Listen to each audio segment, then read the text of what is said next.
ওগো আল্লাহর নবী, আমি ফজরের নামাজ আদায় করার পরে যদি দেরি করি তাহলে আমার বউটার ফজরের নামাজ কাজা হবে। আমি মাটির একটা গর্ত করেছি, এই গর্তের ভিতরে আমার বউটাকে নামাই দেওয়া যেমন তেমন কাপড় আমার বউয়ের পরনে, যেই কাপড়টা ছিল আমার বিবির পরনে, ওই কাপড় পরে নামাজ হবে না। কি হবে না? কাপড় পরে নামাজ হবে না। আমার বিবির নামাজটা যেন কাজা না হয়, এই জন্য খুব দ্রুত গতিতে বাড়িতে এসে আমি যেমন তেমন কাপড় পরে গর্তের মধ্যে ছিলাম, আর এই পোশাক পরে, যেই পোশাক পরে আমি দরজা খুলে দিলাম, এই কাপড় পরে আমার বউটা নামাজের মধ্যে সামিল ছিল। ওগো আল্লাহর নবী, আপনি যখন নামাজ পড়ে এসে দরজায় তালাহা তালাহা বলে ডাকতেছেন, আপনার প্রত্যেক কথাই আমি শুনতে পাচ্ছি। শোনার সঙ্গে সঙ্গে লব্বাইক বলা আমার জন্য ফরজ হয়ে গেছে, কিন্তু আমি বের হয়ে দরজা খুলতে পারি না। আমার পরনে এমন একটা কাপড়, এই কাপড় পরে দরজা খুলতে পারি না, আবার আমার বউকেও বলতে পারি না নামাজ বাদ দে। আমার বিবি এমন ভাবে আল্লাহর ইবাদতের মধ্যে শামিল ছিল, আমি যেন বুঝতেছিলাম আমার বউটা আল্লাহর মহব্বতে নিজের অস্তিত্ব বিলীন করেছে। ইবাদত মানে কি? সাহাবেরা বললেন, হুজুর মা হুয়াল ইবাদাহ, ইবাদা অর্থ কি? রাসূল বললেন, আনতা আবুদুল্লাহ কান্নাকা তারাহু ফাইন লাম তাকুন তারাহু ফাইন্নাহু ইয়ারাকা। বিশ্বাস করতে হবে তুমি ইবাদতের মধ্যে যখন শামিল হইছো, ইবাদতের মালিক আল্লাহ দেখতে পাবে। সুবহানাল্লাহ কোন না কেন? কাক দেখবে? আল্লাহ দেখতে পাবে। আনতা আবুদুল্লাহ কান্নাকা তারা, আল্লাহ দেখা যাবে। ফাইল্লাম তাকুন তারাহু, যদি তোমার আল্লাহ দেখা সম্ভব না হয়, আল্লাহ তোমাকে দেখতেছে, এই বিশ্বাস তোমার কলিজার মধ্যে চলে আসবে। জোরে কোন সুবহানাল্লাহ। এখন আপনারা বলেন, মসজিদে গেলে আল্লাহকে আমাকে দেখবার পাই? কথা কয় না। মসজিদ কার ঘর বানায়? এই যে আপনার টাকা পয়সা দিয়ে ঘর বানিয়ে দিচ্ছেন, টাক হুজুর এখানে এই গ্রামের সিংড়া সোহাগ পাড়ায় আল্লাহর কিছু ছিল না, আমার চাচা এই 10 শতক আল্লাহ দান করছে, আর আমরা টাকা পয়সাতে আল্লাহ ঘর বানিয়ে দিয়েছি। আর চাচা 10 শতক দান করতে আমরা কই না অমুক ব্যক্তি আল্লাহ 10 শতক জায়গা দান করলো, আমরা কিন্তু তামিন আমিন করে ফেরত তামিন পাই না, আল্লাহ দান করলো, আল্লাহ সবাক দেয়, আর ই আবার আল্লাহ দিল। কি ফেরেশতাকে আল্লাহ দেশের নাম কি? যেই দেশ আর চাচা তোমাকে জায়গা দেয়, এরা টাকাতে ঘর বেনে দেয়, এই দেশের নাম কি?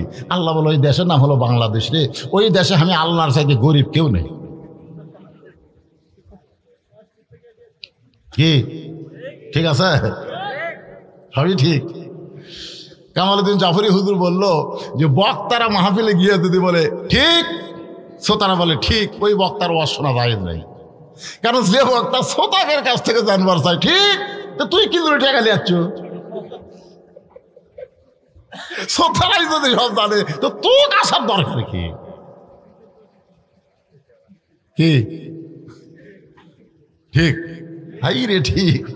যে বক্তা যখন যেটা কয় সেটাই, তাহিরি সাহেব যা কয় ঠিক ঠিক, আমির হামজা যা কয় ঠিক, মামুন হক ঠিক, তো সবই ঠিক। ব্যাঠিকটাকে মন খারাপ করতেছে আইসি, কিন্তু এই যে আপনাকে দ্বিতীয় বক্তারও 1 ঘন্টা আগে, তারও 1 ঘন্টা আগে আপনাকে এখানে আমি আইসি। আমার তুলে দিবেন রাত 10টায় 12টা পর্যন্ত টানা ওয়াজ হবে, 2 ঘন্টা ওয়াজ করে মনোবাদ কর্ম, সমস্যা আছে? ফজরের নামাজ জামাতে পড়বো, তুলেই দিলেন 11টার পরে। এখন ওয়াজ শুরু না করতেই 12:30 বাজে গেছে, তো এখন কি করবো? ওবার মায়ের ওয়াজ করলে হবে? ঘুম ভাঙ্গে ওয়াজ শুনে লাগবে। তো মাঝে মাঝে একটু চুটকি চাটকি না মারলে তো আপনাকে ঘুম ভাঙবি না। রাগ করা লাভ নাই বাদাম। আমি সেই বক্তা, 2টার সময় তুলে দিলাম ফজর পর্যন্ত ওয়াজ করার বক্তা। আবার 10টা থেকে 12টা পর্যন্ত ওয়াজ করি, আবার মাগরিব থেকে ওয়াজ করি। জোরে কোন ঠিক কিনা? জোহর থেকে করে আগামীকাল আমার দিনের বেলা আছে 5 বিবি, জোহর থেকে আসর দিনের বেলা, আবার রাত্রে আমার আক্কেলপুর আছে, পরের দিন আবার দিনের বেলা আছে গাবতলি, রাত্রে আছে সারাগান্ধি। দিনও তো মারি, রাত্রেও মারি, সন্ধ্যাও মারি, শেষ রাত্রেও মারি, সব জায়গায় মারার বক্তা হলো এটা না। যখন আপনারা দেখতেছেন ঘুম ধরে গেছে, ঘুম না ভাঙ্গা ওয়াজ করা যাবে? হ্যাঁ, এই জন্য রাগ করে লাভ নেই, তুলেই দিয়েছেন দেরি করে। এখন উঠেই যদি আমি বলি আল্লাহুম্মা আমিন, আমি কি ঢাকার থেকে যাচ্ছি? কাল থেকে সমালোচনা শুরু করবে, এই কয়েকদিন আগে হুন্ডালে আওয়াজ করলো, সেই বক্তা এখন আর মশান হলো। হঠাৎ ঢাকার থেকে যারা আসবি ওরা ঘড়ি দেখে 8 ঘন্টা আওয়াজ করে আল্লাহুম্মা আমিন করবি, আমি তো তা পারতেছি না ভাই রে, বেকায়দা। আস্তাইনু, যুবকেরা মনোযোগ দিয়ে শুনবা, আস্তাইনু বিসসবরি ওয়াসসালাহ ইন্নাল্লাহা মা'আস সাবিরিন। আল্লাহু আকবার। আল্লাহর কাছে যদি আমরা পাবার চাই, মাধ্যম হলো দুইটা, একটা হলো ধৈর্য আর একটা হলো নামাজ। আল্লাহ কোরআনে বলেন, কাদ আফলাহা মান তাযাক্কা ওয়া যাকারা ইসমা রাব্বিহি ফাসাল্লা। কেউ যদি সাইকেলের পেডেল মারতে মারতে সাইকেল যখন খুব গতি হয়ে গেছে, হঠাৎ সাইকেলের পেডেল বন্ধ করছে, আপনারা বলেন সাইকেল কি বন্ধ হবে? কেন বন্ধ হবে না? আগে পেডেল মাইরা সাইকেলের মধ্যে যে গতি তৈরি করছেন, ওই গতির ব্রেক না ধরা পর্যন্ত সাইকেল বন্ধ হবে না। দুনিয়ার মহব্বত কলিজার মধ্যে নিয়ে মসজিদের মধ্যে ঢুকিয়ে আপনি নামাজের নিয়ত করলেন, আপনার নামাজের মধ্যে মন বসার আগেই নামাজ শেষ হয়ে গেল। এইটা নামাজ হলো না ফাওয়াইলুল লিল মুসাল্লিন। আগে সাইকেলের ব্রেক ধরে সাইকেলের গতি যেমন থামাতে হবে, মসজিদের মধ্যে ঢুকিয়ে আপনি নামাজ শুরু করতে পারবেন না। আল্লাহ বলেছেন, কাদ আফলাহা মান তাযাক্কা ওয়া যাকারা ইসমা রাব্বিহি ফাসাল্লা। যদি সফলতা অর্জন করতে চাও, আগে তোমার মনকে মসজিদ বানাও। মসজিদের মধ্যে শুধু দেহ ঢুকলে হবে না, মসজিদের মধ্যে আপনার মনকে ঢুকাইতে হবে। আর মসজিদ আর মনের মাধ্যমে আপনি কাবার মোতাওয়াজ্জা হবেন। কাবার যখন মোতাওয়াজ্জা হতে পারবেন, কাবা বাইতুল মামুর, বাইতুল মামুর আল্লাহর আরশ পর্যন্ত বান্দার নেটওয়ার্ক ক্লিয়ার হয়ে যাবে। এই নেটওয়ার্ক যখন ক্লিয়ার হয়ে যাবে, তখন বান্দা আল্লাহর মধ্যে নিজের অস্তিত্ব বিলীন করে দিবে। আনতা আবুদুল্লাহ কাআন্নাকা তারা। যদি এইটা সম্ভব না হয়, আল্লাহ যে আমাকে দেখতেছে এই ব্যাপারে সন্দেহ আছে নাকি? আছে? তা আপনি 4 হাতে গামছা গাওয়াত দেয়া মসজিদে আসতেছেন, চাচা বললাম, কে চাচা 4 হাতে গামছা গাওয়াত দিয়ে মসজিদে আসতেছেন, গরম পড়ছে পারে, পাঞ্জাবি গাওয়াত দিতে ইরিবিরি লাগে। পাঞ্জাবি গাওয়াত দিতে কি লাগে? ইরিবিরি, মানে কেমন যেন লাগে। গামছা গায়ের ওর ফেলে ওই জোহরের নামাজ পড়বে আসতেছে। আমি বললাম, চাচা তাহলে গামছা গাওয়াত দেয় তো ফতুয়া দে, তুই ফতুয়া দিয়ে নামাজ হবি না দে। এই জন্যই তো সরকার তোর দেবার না রে। আমি গামছা গাওয়াত দিলাম, তোর বাজলো কোন জায়গা? আচ্ছা, আমি কি বাজার কথা বলছি? আমি বললাম, চাচা এই গামছা গাওয়াত দিয়ে আপনি জামাইয়ের বাড়ি যাওয়ার পারবেন? আমার চাচা বলতেছে, তুই কি মনে করিস আমার পাঞ্জাবি নাই? এই বছরই 5টা পাঞ্জাবি আমি বানাছি আর 5টা জামাইরা দিছে। 10টা পাঞ্জাবি এই বছরে। এতগুলো পাঞ্জাবি থাকতে কেউ গামছা গাওয়াত দিয়ে জামাইয়ের বাড়ি যায়? আমি বললাম, চাচা জামাইয়ের বাড়ির গামছা গাওয়াত দিয়ে যাওয়ার পারবেন না, জামাই দেখবে, আপনার শরম লাগে। তার আল্লাহর ঘরের মধ্যে আপনি গামছা গাওয়াত দিয়ে ঢুকতেছেন, আল্লাহ দেখবি না? তখন মানে হামনি আসবে, আমার বুঝতে আল্লাহ দেখবে আর ভাই। রাত্রে বেলা ভোট মারে, দিনজ্জা কয় আমি একলাই 100টা মারছি ভাই। কি ভাও মারলু রে? দরজা জানলা বন্ধ করে মারছি, কেউ দেখেনি। আল্লাহ দেখবার পায়? কতক্ষণ পায়? তোমার 2 কান্দে 2 মোহরি লেখিতেছেন ডায়েরি, দলিল দেখে রায় দিবে, টাকা পয়সার নাই কারবার। সবাই বলেন, আছেন আমার মুক্তার, আছেন আমার ব্যারিস্টার, শেষ বিচারের হাইকোর্টেতে তিনি আমায় করবেন পার। আমি পাপী, তিনি জামিনদার, মনের ঘরে তালা দিয়া। এই যুবকেরা মন বোঝো। এখন আবার গান বানাইছে, একজন মানুষ হইয়া তুমি কয়জনকে বিলাও মন, মুখে তোমার ভালোবাসা অন্তর কয়লার মতন। এখনকার দেখিস পুচ্ছি পুচ্ছি বাচ্চারা গান গাচ্ছে, ভাইরাল। দেহ থাকবে মসজিদে, মন থাকবে ব্যবসায়, মন থাকবে বাড়িতে। একজন মানুষ হয়ে কয় জায়গাত রাখো মন? হ্যাঁ, হবি নামাজ হবি? হাদিসে আছে বিস্তারিত, হুজুরি কলব ব্যতীত করছেন কালো নামাজ তোর হবে না। তবে কেন গাও জুয়ারি মানুষকে দেখাও নামাজ পড়ি, ও তোমার সিদ্ধ বীজে সুফসল ফলবে না। আজও কেন আল্লাহর নামাজ ধরতে পারলা না? তালহা বলে রাসূলুল্লাহ, আমার বউটা নামাজের মধ্যে যখন শামিল, আপনি আমাকে তালহা তালহা বলে ডাকতেছেন, আমি শুনতে পাই, কিন্তু এমন একটা কাপড় আমার পরনে, আমি দরজা খুলতে বড় শরম পাই। নামাজ শেষ হওয়ার পরে আমার বউকে হেঁচকা টান দিয়া গর্তের মধ্যে নামায় দিছি, আর বইয়ের পরনের কাপড়টা আমি পরে আপনার জন্য দরজা খুলেছি। এই কারণেই দরজা খুলতে আমার দেরি হয়ে যায়। ওসমান গনি দৌড়ে গিয়ে বলে, তালহা তালহা রে, আমি না বুঝে নবীর কাছে তোমার ব্যাপারে অভিযোগ করছি। ভাই, তুমি যে এইরকম বিপদে, এইরকম পরিবেশে, এইরকম অভাবের মধ্যে থাকার পরও আল্লাহর নামাজ বাদ দেও না, তাও আর ফজর নামাজ জামাতে আদায় করো। সুবহানাল্লাহ কর না কেন? এই জন্য রাসূল বলেছে 5 ওয়াক্ত নামাজের ব্যাপারে তাও একটু, কিন্তু ফজর আর এশার ব্যাপারে কোনো ছাড়ছুন নাই। কি আমি নবী এশার নামাজ পড়ে যায় বউলিয়া ঘুম পাড়ি, আর তুমি সারা রাত কি কাম করছো? নামাজ পড়ছো, কোরআন শরীফ পড়ছো, তওবা তাসির করে চোখ দুইটা রক্তের মতো লাল করে দিছো। এই নতুন ইসলাম তুমি কোথায় পেলে? আমি নবী বইয়ের গলা ধরে শুয়ে থাকি, আর তোমার বউ, আমার বউ এক সময় করলো, কে গো নামাজ তো এশার পড়ে আবার এসে কি শুরু করলে? আসো আমার কাছে। তখন না, যদি মরে যাই। বউ হাঁক 3বার 4বার ডাকছে, কিন্তু আমি যাইনি। একসময় হ্যাঁসকা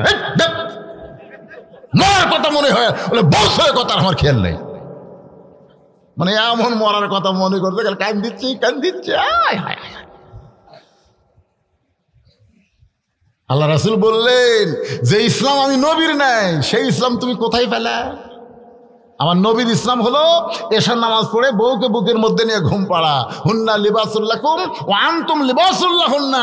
স্বামী হলো বিবির পোশাক, বিবি হলো স্বামীর পোশাক। আর তোমার বউ খাটের উপর ছটফটায়, আর তুমি আল্লাহর কাছে কাঁদো। এই নতুন ইসলাম কোথায় পেলে? নবীর ইসলাম হলো এশার নামাজ জামাত আদায় করলো, ফজর নামাজ জামাত আদায় করলো, 2 ওয়াক্ত নামাজ জামাতে পড়ার পরনে সারা রাত ইবাদত করার সওয়াব আল্লাহ তার আমল নামায় দিয়ে দিল। জোরে করে সুবহানাল্লাহ। এশার নামাজ পড়ে আপনি মরে গেছেন, যান, ফজর পর্যন্ত আপনার হায়াত নাই। আপনি কবরে যাই দেখেন আপনার অবস্থা কি হয়। মুনকির না খেসে বলতেছে, মান রব্বুকা, তোমার রবকে। নামাজ খাড়ায় বলতেছি, আর কি মারতেছো? নামাজ খাড়ায় বলতেছি, আর কি মারতেছো? কিসের রব?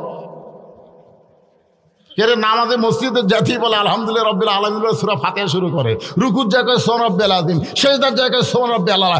এতবার রব রব করে দুনিয়া থেকে কেবল এসে কবর ছুতো ভাক্কা শুরু করছো। মুরগির লাগের কয়, আল্লাহ মান রব্বুকে প্রশ্ন করলে নামাজ যে খেপা খেপছে, আমরা কি করব?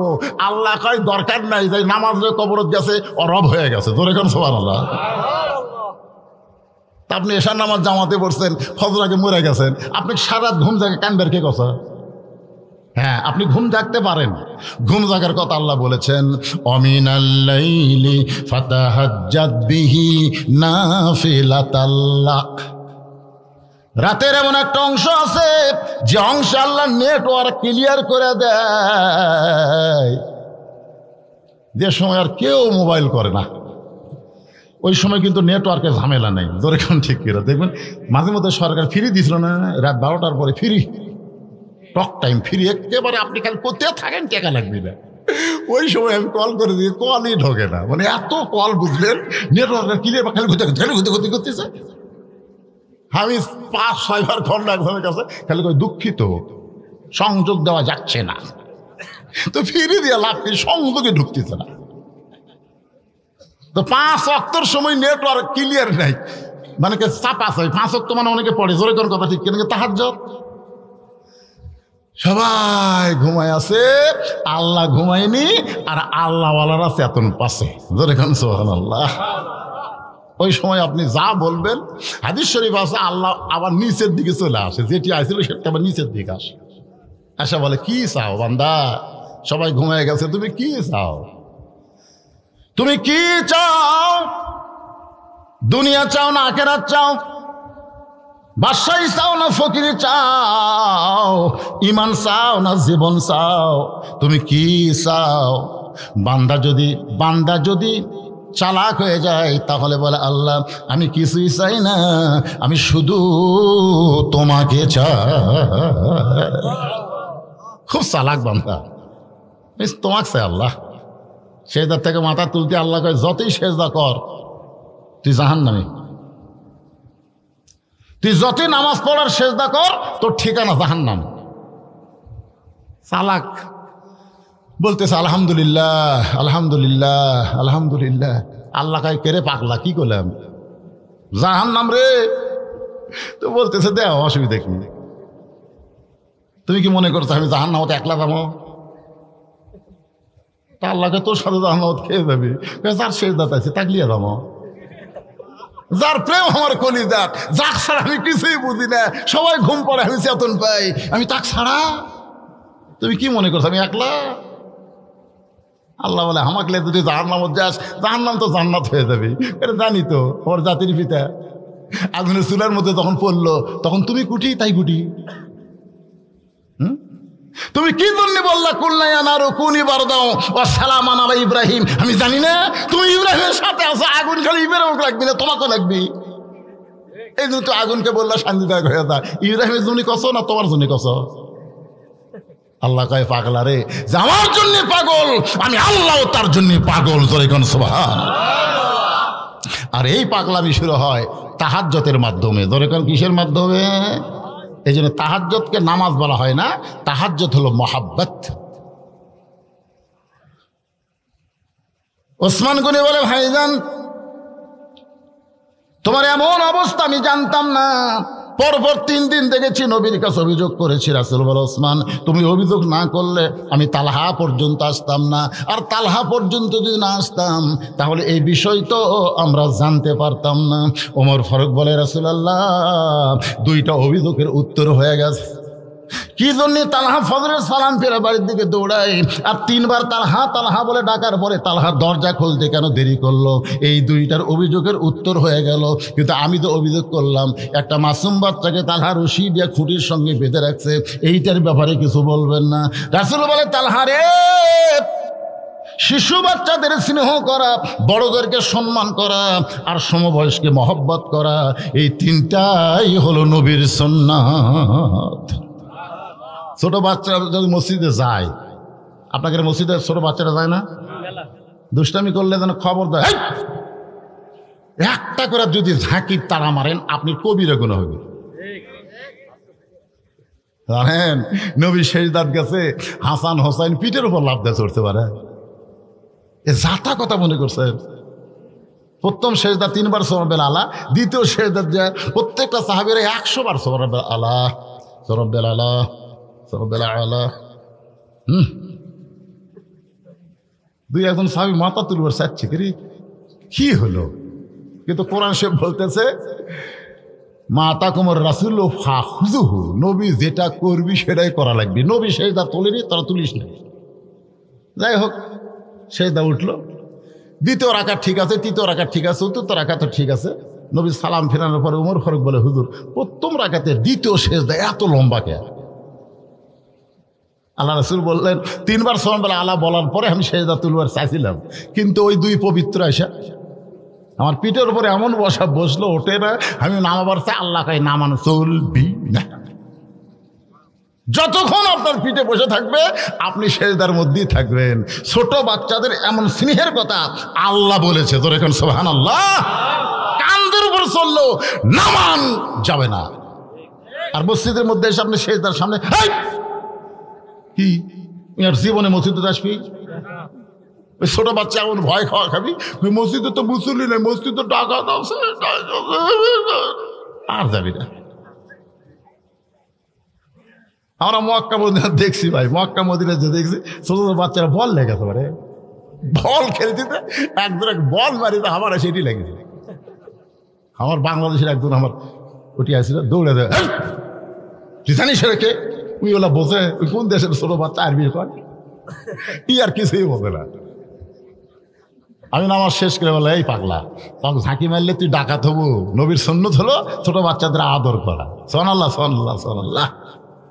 ছোট বাচ্চাদেরকে স্নেহ করতে হবে, বয়স্কদের সম্মান করা লাগবে, আর সমবয়সীদেরকে বন্ধু বানান লাগবে। তুমি বন্ধু নামাজ পড়ো, তোমার বন্ধু পড়ে না। একজন নামাজ পড়ে আর একজন বেনামাজি, দুইজন একসাথে বসে চা খায়। এরকম আছে না? না, দরকার আছে। সমবয়স্ককে মহব্বত দিয়ে তাকে আপনার সাইজ করা লাগবে। প্রতিদিন আপনি বলেছেন চলো বন্ধু নামাজে যাই, ওই কয় তুই নামাজ পড়েও তাকে না পড়েও তাই। তুই নামাজ পড়ার সাথে ভালো হয়েছিস, তাহলে কিভাবে নামাজ আনা যায়? কিভাবে? ডাইরেক্ট বলে যখন হচ্ছে না, তখন আপনাকে হিকমত নেওয়া লাগবে। আসরের ফরজ কয়টায়? আসরের নামাজ কয়টায়? 5টায়। আসরের নামাজ কয়টায় হয়? 5টায় হয়। আপনি 4টায় যাক ধরেন, 4টায় যে হাত ধরে বলতেন চলো ভাই যাই, ওই তো এমনি খেপে আছে আপনার উপর, নামাজ পড়বি না কেন? 5টার সময় আসরের নামাজ তুই এখন হাত ধরলো, তার মানে নামাজের জন্য না ভাই। আজকে তোমাকে চা খেলাম, চলো চা খাওয়ার দেয়, বলে পেঁজি দাও, নিমকি দাও, লাড্ডু দাও। বলে এত কেন ভাই? বলে তোকে আজকে 50 টাকা খেলাম, নিয়ত করছি 50-এ 40 টাকা খাওয়া হতি। আসরে আজান দিছে। হ্যাঁ, আসরে আজান দিলে বলতেছেন ভাইজান নিয়ত করছিলাম 50 টাকা খেলাম ওরে, কিন্তু এই শালা মুয়াজ্জিনের হুঁশ জ্ঞান নেই, 10 টাকা খাওয়া হলে আজান দেয়। তুই তো টাইম ছাড়া বোঝো না, মারা দিছে আজান। ভাই 10 টাকার খিলান গেল না, তুই খালি বসে থাক, আমি নামাজ 4 রাকাত পড়ে আসি, আবার 10 টাকা। এই বলে নামাজি যখন মসজিদে যাচ্ছে, বেনামাজি খপ করে হাত ধরে বলতেছে একলা যাবা, আমাকে কবা না? বলে আর আগে তো বহুদিন কইছি, তুমি যে গরম হয়েছে। আরে পাগলা, আগে খালি খালি কসো, আজকে আমার পাশে 40 টাকা খরচ করছে, আরো 10 টাকা করবে। মুমিনদের মেরাজ নামাজ বান্দাকে আল্লাহর কাছে পৌঁছে দেয়। জোরে কর সুবহানাল্লাহ। ওয়াসজুদ ওয়াক্তারিব, ওয়াসজুদ ওয়াক্তারিব, সেজদা আল্লাহর নিকটে বান্দাকে পৌঁছে দেয়। অনেকে বলে না বান্দা আল্লাহর নৈকট্য হাসিল করে। নৈকট্য মানে কি? আর আল্লাহর নিকটে বান্দা পৌঁছে যায় সেজদার মাধ্যমে। আর যে ইবাদতের মধ্যে সেজদা থাকে, ওই ইবাদতের নাম কি? আরো জোরে কোন? সেই নামাজের মধ্যে ধৈর্য লাগবে, ধৈর্যের নামাজ। এইটা বোঝানোর জন্য বলতেছে, একটু মনোযোগ দিবেন। রাসূল বলে তালহা, তোমার কসি মাসুম বাচ্চাকে তুমি রশি দিয়া খুঁটির সঙ্গে বেঁধে রাখছো বাবা, তোমার বাচ্চার প্রতি কি তোমার মায়া নাই? আমি নবীর কথা কি তোমার মনে নাই? ছোট বাচ্চাদের স্নেহ করা লাগবে। তালহা কান্দের বলে রাসূলুল্লাহ, আমার বান্দাকে আমি, আমার বাচ্চাকে, আমার সন্তানকে আমি অত্যন্ত ভালোবাসি। সুবহানাল্লাহ না কেন? ওমর ফারুক বলে তালহা পাগলামি শুরু করছে। তুমি সন্তানকে রশি দিয়ে খুঁটির সঙ্গে হাত পাও বান্ধে থুছে গরু ছাগলের মতন, এরপরেও তুমি বলতেছো আমার সন্তানকে আমি অত্যন্ত ভালোবাসি। আল্লাহ রাসূল বলে ওমর তুমি কথা বন্ধ করো, তুমি কথা বন্ধ করো, দেখি তালহা তার সন্তানকে ভালোবাসে, এটা তার প্রমাণ কি? তালহা বলতে হুজুর সন্তানকে ভালোবাসা একটা হলো জান্নাতের জন্যে, আর একটা হলো দুনিয়ার জন্যে। প্রকৃত বাবা হলো তারাই যারা সন্তানকে জান্নাতের জন্য ভালোবাসে, সন্তানকে জান্নাতের মধ্যে ঢুকাতে চায়, জান্নাতি করতে চায়। এই শিক্ষায়, এই আমল দিয়ে যারা সন্তানকে গড়ায়, তারা হলো সন্তানের প্রকৃত বাপ। জোরে কোন কথা ঠিক কিনা? আর নকল বাপ কারা? সন্তানের দুনিয়ার সুখ চায়। আমার সন্তানের 10 বিঘা ধানি জমি হলেই, মাথা গোজার মতন একটা ছাদ ঢালাই বাড়ি হলেই, টিন শেড বাড়ি, বড় বড় পাথর পরে ভেঙ্গা দেবি রে, ব্যাংকে খালি 20টা লাখ টাকা থাকলে, আর আমার সন্তানের টেনশন নাই। চা খায়ের কয় আমার এক সন্তান আমেরিকাতে, ভাই কি গরম, যাইতে আসে কয় ভাই আমার তরফ থেকে 1 কাপ খা ভাই, আমেরিকাতে তোর বেটা। আর একজন মুখ বন্ধ করে আছে, তাহলে কে ভাই মুখ বন্ধ কেন? বলে ওই আমেরিকার বাপে শুনতেছি, শালা ফাটা বেটাকে আমেরিকার পেটাতে গরম মাথা, আমার বেটা সৌদি আরব আছে, আমি একবারও করছি না। ওই জানে আমেরিকার মুসলমান গেলেও বেঈমান হতে পারে, আর সৌদি আরবে বেনামাজি গেলে নামাজি হতে পারে। জোরে কোন কথা ঠিক কিনা? তুমি প্রকৃত বাপ তখনই হবা যখন তোমার সন্তান সৌদি আরবে থাকবে, আমেরিকা তোমার বেটা থাকে, লন্ডনে তোমার বেটা থাকে, তুমি ভেজাল বাপ। ভেজাল বাপ গ্রামে হাফিজে মাদ্রাসা আছে, প্রাইমারি আছে। ওই বাচ্চা প্রাইমারি ভর্তি করে দিয়ে কহেন বাপ তুই ভেজাল বাপ। এখন কি বাপ? তুই বাচ্চার হাতে আগডম বাগডম ঘোরাডম সাথে ঢাকঢোলক ঝাঁদর বাজে এই মিথ্যা শিক্ষার ব্যাগ তুলে দিছিস, তুই ভেজাল। আসল বাপ হলো যালিকাল কিতাবুল লা রাইবা ফীহি হুদাল লিল মুত্তাকিন, সত্য শিক্ষার কোরআন যে সন্তান হাতে তুলে দিয়েছে, যেই কিতাব ধরতে গেলে লা ইয়ামুসসুহু ইল্লাল মুতাহহারুন, যতক্ষণ পবিত্র না হওয়া ততক্ষণ পর্যন্ত আল্লাহর কিতাব ধরা যাবে না।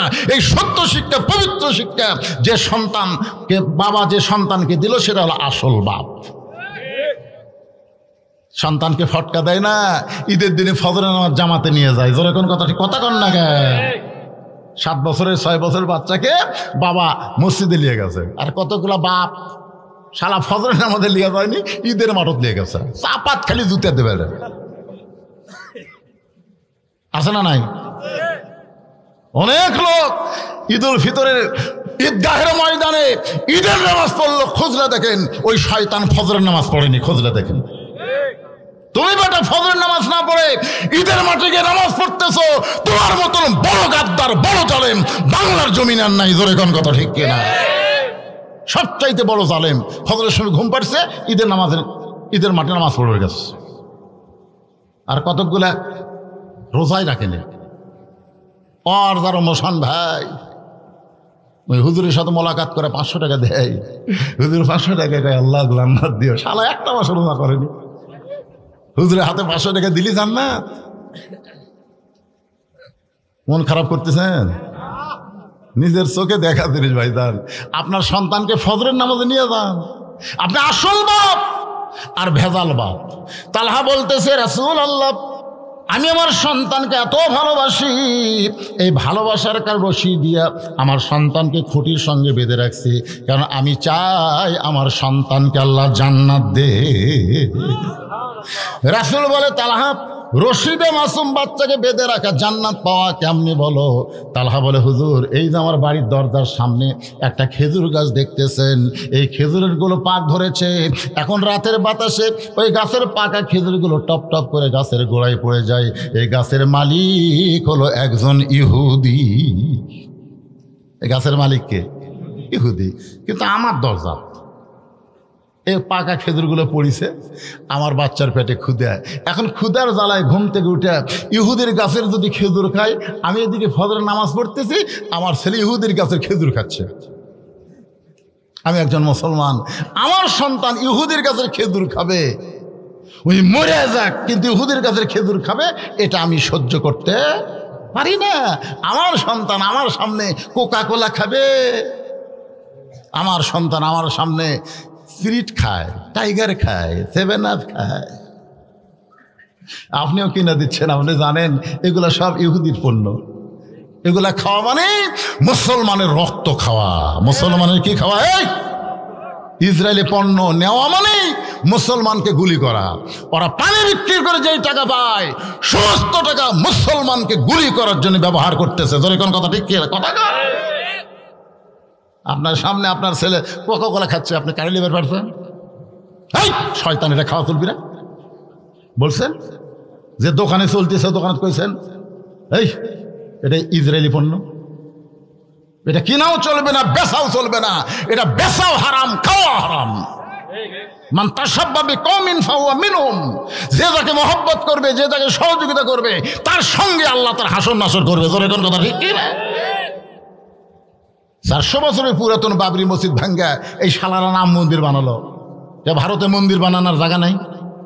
যখন জায়গা আছে না নাই? তো অন্য ফাঁকা জায়গাত মন্দির না বানায়া মসজিদ ভাঙ্গা মন্দির বানায় প্রমাণ করে দিল। আর যাই হোক, হিন্দুরা মুসলমানকে সহ্য করতে পারে না। জোরে কোন কথা, ঠিক না?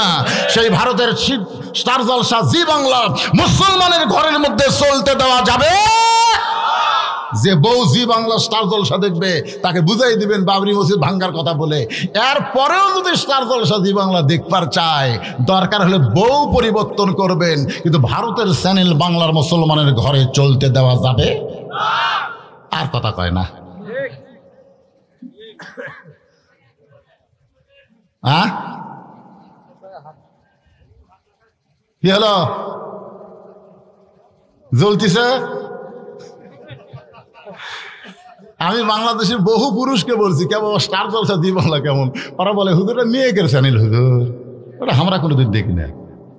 মানে এমন ভাবে নাটক সেট করছে, একটা মরদ মানুষকে ভালো লাগবে না। মরদ মানুষ যদি দেখবার চাই 2-4 মিনিট দেখে দেখা যাবে।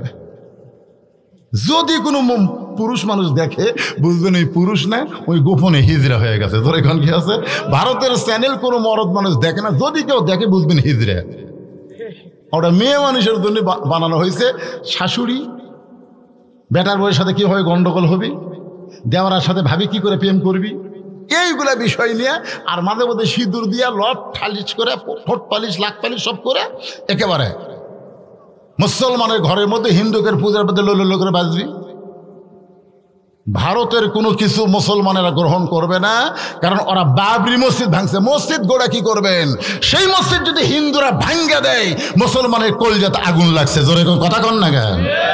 আপনাকে সোহাগ বাড়ির যদি যারা নামাজ পড়ে না, মনে করেন তারা 5 ওয়াক্তই পড়ে না, আপনাকে গ্রামের মসজিদ যদি কেউ ভাঙবার আসে, আপনারা বলেন তো ওই বেনামাজি বসে থাকবি? ওরাই লাঠিলে আগে দেবে। নামাজ নাই না পড়ি হুজুর, কিন্তু মসজিদ আল্লাহর ঘর, আমরা বেঁচে থাকতে মসজিদকেও হাত দিবি জীবন থাকতে।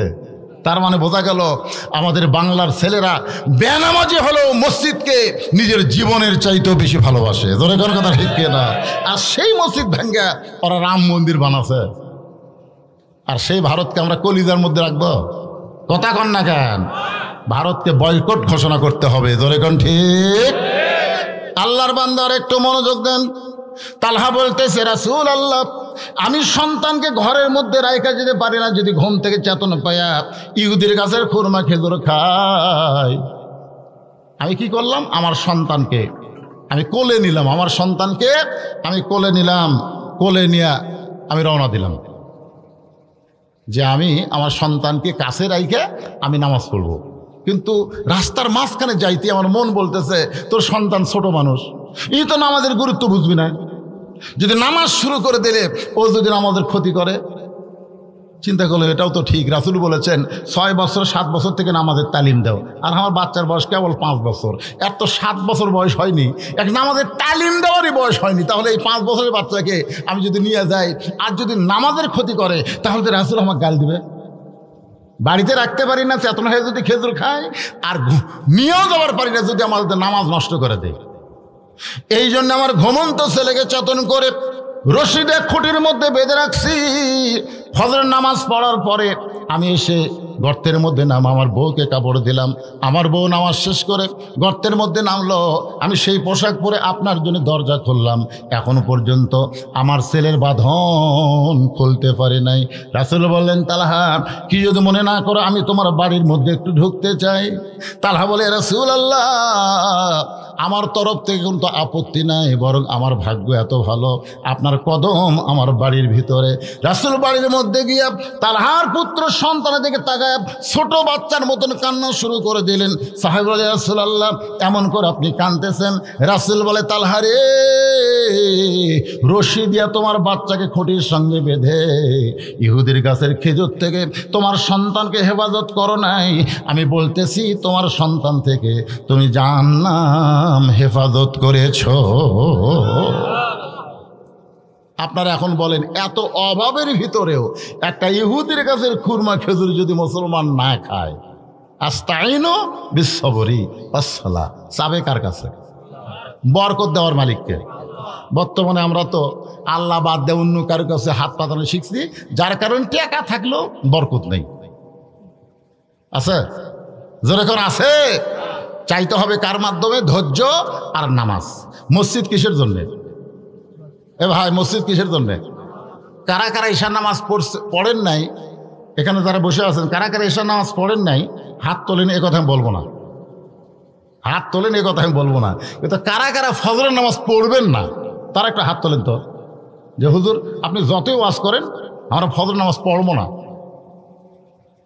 এরকম কেউ আছেন? কে রে ভাই, কেউ আছেন যে ফজর নামাজ পড়বেন না? আছেন? আচ্ছা, কারা কারা ফজর পড়বেন? 2 হাত তোলা, হাত নামান।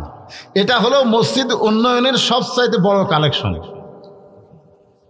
কি মনে করছেন? বস্তা সিমেন্ট তোলা মডেল মসজিদ বানাতেছে, মুসল্লি নেই। আমি যে আসর নামাজ পড়বো, গোটা মসজিদ চাইছিল ধুলে, লোক দিলে গোটাল ধুলে। মুয়াজ্জিনকে বললাম, কে রে ভাই ঝাড় দেন না, কি জন্যে কি জন্যে? আজান দিয়ে আকামত দিয়ে কেউ আসে না, খামাকা ঝাড় দিয়ে কি করবো? আপনি দেখেন আমার জায়গা ঠিক আছে কিনা। আমি তাকে দিকেও সামান্য পরিষ্কার, গামছা দুই বাড়ি বাড়ি হুজুর ধুলে উড়ে যায়, এ জায়গার নামাজ পড়ি। আজকে আপনি আসবেন আমি জানি। তাই করলাম, কে রে ভাই তার নামাজ পড়ে না? পড়ে হুজুর। পড়বি না কেন? নামাজের দিন পড়ে হুজুর, নামাজের দিন পড়ে। তোমাকে দিকে নামাজের দিন কবে? শুক্রবার দিন। তা আপনারা কি মনে করছেন শুক্রবারের জন্য এই মসজিদ বানাচ্ছেন? এই পুরাতন মসজিদ কি শুক্রবারের জন্য? তাহলে মসজিদের বড় কালেকশন হলো, ফজর নামাজ সবাই পড়বেন। মুসল্লি যদি কালেকশন হয়, মসজিদের কোনো অভাব থাকবে না। জোরে কোন কথা ঠিক কিনা? কথা কোন ঠিক কিনা? কাবা ঘরের মধ্যে মূর্তি ঢুকছে কখন? নবী যখন হিজরত করে মদিনায় গেলেন, মদিনা থেকে আসার পরে মক্কা যখন বিজয় হলো, সাহাবেরা কাবা তাওয়াফ করবেন। রাসূল বলেন, তাওয়াফ করার আগে দেখি তো কাবার ভিতরের খবর কি। আমরা এতদিন ছিলাম মদিনায়, মক্কার ভিতর কি করছে দেখা লাগবে না? তখন ভিতরে ঢুকে দেখে বাবা একেবারে কাবার দেওয়ালের সাথে খুঁটি ইয়ে মারছে, প্যারাক মেরে, বুঝছেন, 360টা মূর্তি টাঙ্গাছে। হবল, লাত, মানাত, উজ্জা, এরকম সব টাঙ্গা থাকে। ওমর ফারুক বলে, সি সি সি সি, আল্লাহর ঘরের মধ্যে মূর্তি কে ঢুকালো? আচ্ছা, আবু জেহেল যখন লাত নিয়ে ঢুকতেছে, লাত মানাত হজ্জা হবল এই মূর্তিগুলো নিয়ে যখন ঢুকতেছে, আল্লাহ ফেরেশতাকে বলতেছে কাবার দরজা খাড়ায় থাক, মূর্তি নিয়ে যেই যাবি মারবো চল। এত জোরে চল মারবো, ওই যেন ঘুরতে ঘুরতে পড়ে যায়। মনে করেন আবু সুফিয়ান আগে ঢুকতেছে, এক চল মারছে, ওই দৌড় মারছে। আবু জেহেলকে, কে ভাই মূর্তি ফেলেতে দৌড় দিল কে? আন্দারা চল মারতেছে পারে, দেখা যাচ্ছে না কে মারতেছে। আপনার মতো চল খাওয়ার পরে আবু জেহেল ঢুকবি, জোরকা ঢুকবি, দরজা জাতি চল, কে মারতেছে দেখা যাচ্ছে না। আল্লাহর কাবা ঘর রক্ষার জন্য আল্লাহ যদি ফেরেশতাকে দরজা না থুয়ে ওরকম যদি ভিতরে মূর্তি মারার মতন সুযোগ দেয়,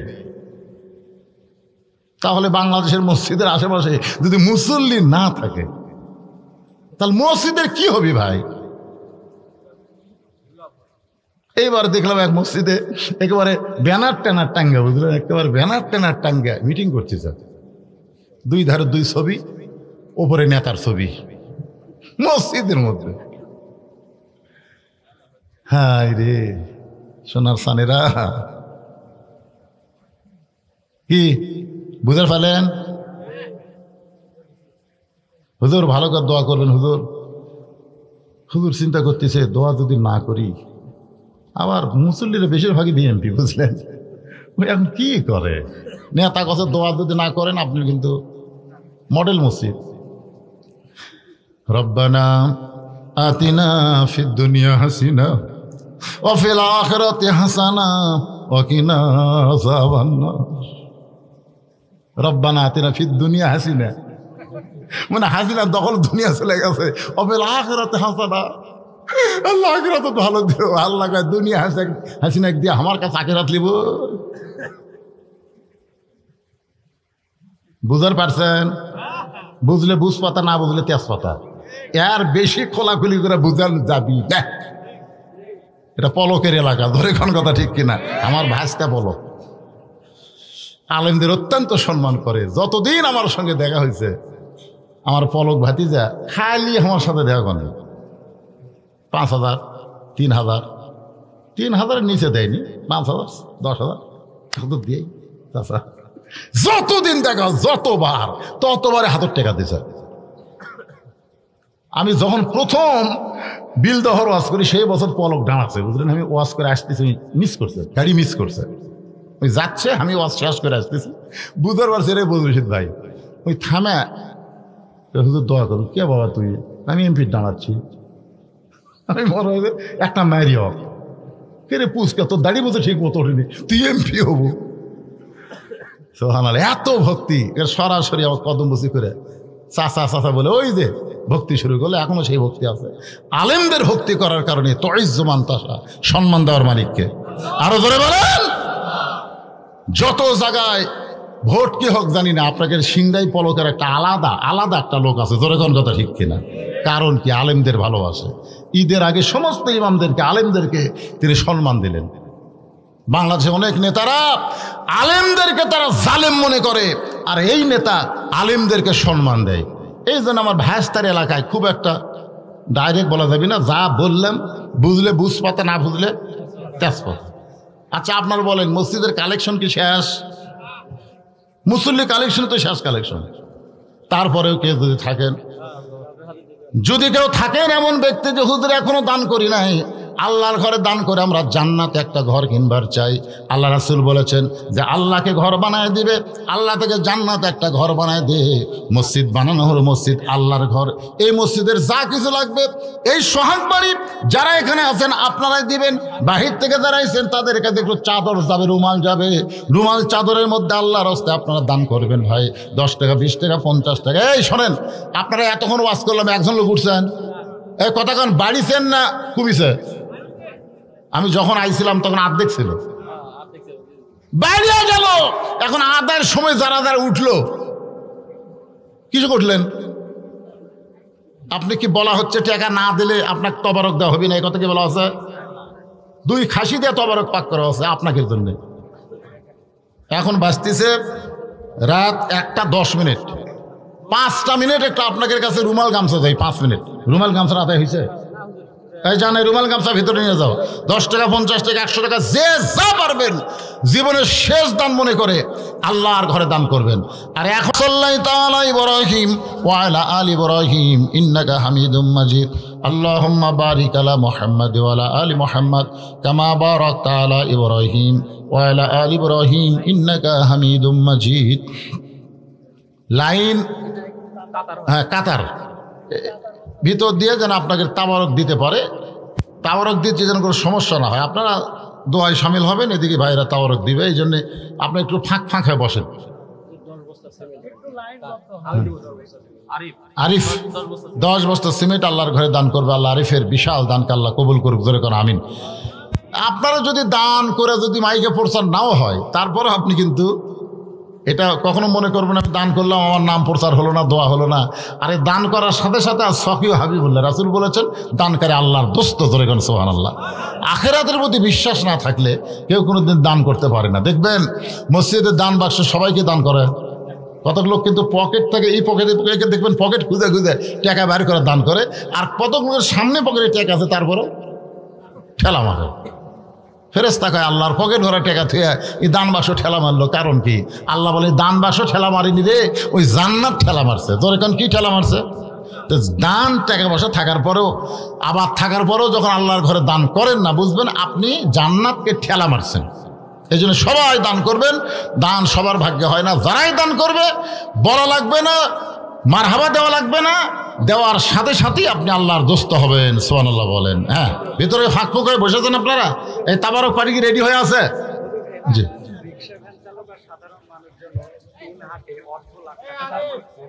মাশাআল্লাহ।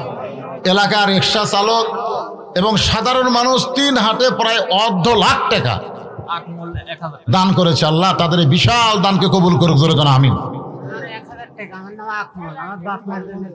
বাবা মারা গেছে, মা বেঁচে আছে, বাবা মারা গেছে। আকমল 1000 টাকা দান করেছে। আল্লাহ বাবার কবরকে জান্নাতের টুকরা বানিয়ে দিক, সবলে আল্লাহুম্মা আমিন। বাজান এখন দোয়া করে দিলাম, আল্লাহুম্মা আমিন। আল্লাহুম্মা আনতাস সালাম ওয়া মিনকাস সালাম তাবারাকতা ইয়া যাল জালালি ওয়াল ইকরাম। মাবুদ, সেই মাগরিবের নামাজের পর থেকে রাত প্রায় 1:30টার দিকে চলে যাচ্ছে। এই গভীর রাত পর্যন্ত তোমার যেই পাগল বান্দা বান্দিরা আরামের বাড়ি ঘুমকে বাদ দিয়া আল্লাহ তোমার কোরআনের নামাজের ওয়াজ শুনতে গিয়া ওয়াজের শেষে রহমতের দরজায় আমি গুনাহগারের সঙ্গে ফকির হয়ে দোকানে হাত তুলেছে। মেহেরবানি করে আজকের মাহফিল আমাদের সকলের হিদায়াতের জন্যে, নাজাতের জন্যে, জান্নাতের জন্যে কবুল করো। এই মাহফিলের শুরু থেকে শেষ পর্যন্ত যত আলোচনা হয়েছে এর মধ্যে যদি ত্রুটি হয়, ভুল হয়, মাফ করে দাও। এর যা হাদিয়া মঞ্জুর করো সোনার মদিনায় নবী পাকের রওজা মুবারকে আল্লাহ কবুল করো। तमाम अम्बिया किराम असहाब किराम ताबिन किराम तबा ताबिन किराम तमाम पृथिवीर माटिर निचे যত মুমিন মুমিনা শুয়ে আছে আল্লাহ সকলের আরওয়াহ ভরে হাদিয়া কবুল করো। আল্লাহ আমরা যারা হাত তুলেছি আল্লাহ আমাদের মধ্যে জনম দুঃখনী মা যাদের কবরে চলে গেছে, বাবা গেছে অন্ধকার কবরে, রব্বির হামহুমা কামা রব্বায়ানি সগীরা, বাপার কবরকে আল্লাহ জান্নাতের টুকরা বানিয়ে দি। আল্লাহ আমাদের দাদা দাদি নানা নানি আত্মীয় স্বজন শ্বশুর শাশুড়ি কবরে গেছে আল্লাহ কবরবাসীদের মাফ করে দেয়। যে মুরব্বী আমাকে দাওয়াত দিবার গেল আসার পরে শুনলাম সেও দুনিয়াতে নাই, সোহাগ বাড়ির গোরস্থানে যত মুর্দা শুয়ে আছে আল্লাহ সকলের কবরকে জান্নাতের টুকরা বানিয়ে দেয়। আল্লাহ যারা কষ্ট করে মেহনত করে হাজার হাজার টাকা খরচ করে জান্নাতের বাগান লাগাইল, আল্লাহ তোমার ঘরকে মহব্বত করে নগদে বাগিতে হাজার হাজার টাকা দান করলো, সিমেন্ট দিল, ধান দিল, এমনকি গামছার মধ্যে 10টা টাকা হলেও যারা দান করেছে আল্লাহ সকলের দানগুলোকে কেবলমাত্র জান্নাতের বিনিময়ে কবুল করেন। আমার মা বোনদেরকে কবুল করেন। আমার মায়েরা অনেক টাকা দান করছে, বিশেষ করে একজন মা একটা ব্যাংক ভরা টাকা আল্লাহ তোমার ঘরে দান করলো। আল্লাহ আল্লাহ মায়েদেরকে কবুল করো। আবিদা সালিহা পদ্মানিসি ফাতেমার চরিত্র দান করো। আমি অসুস্থ, আমার মতো যারা অসুস্থ হাত তুলেছে আল্লাহ সুস্থতার নিয়ামত দান করে দাও। আজকের মাহফিলের সভাপতি, আজকের মাহফিলের প্রধান অতিথি, আজকের মাহফিলের বিশেষ অতিথিবৃন্দ আল্লাহ সকলকেই কবুল করেন। আজকের মসজিদ কমিটির সভাপতি, মসজিদ কমিটির সহসভাপতি, সেক্রেটারি, কেশিয়ার, সদস্য, মসজিদের ইমাম, মুয়াজ্জিন, খতিব, মুসল্লি সকলকে কবুল করো। আল্লাহ কে কোন নিয়তে হাত তুলেছে আল্লাহ সকলের নেক নিয়ত নেক আশা কবুল করো। ফিলিস্তিন মুসলমানকে আল্লাহ হেফাজত করো। আল্লাহ যারা দুনিয়া থেকে বিদায় নিয়েছে শাহাদতের মর্যাদা দান করো। হাসপাতালে আহত অবস্থায় যারা আছে আল্লাহ তাদের সুস্থতার ব্যবস্থা করো। আল্লাহ মুসলমানকে তুমি হেফাজত না করলে মুসলমান কেমনি হেফাজত হবে? আল্লাহ গোটা বিশ্বের মুসলমান বাংলাদেশের প্রতি খাস রহমত করো। আল্লাহ খাস করে সিংড়া উপজেলার এই সোহাগবাড়ি এলাকার উপরে রহমত বরকতের দরজা খুলে দাও। আসমানের বেলা আসমানে নাও, জমিনের বেলা জমিনে ডাবায় দাও। মাঠে ময়দানে ফসলগুলো আছে আল্লাহ রহমত বরকতে হেফাজত করো। সুবহান রাব্বিকা রব্বিল ইজ্জাতি আম্মা ইয়াসিফুন ওয়া সালামুন আলাল মুরসালিন ওয়ালহামদুলিল্লাহি রাব্বিল আলামিন।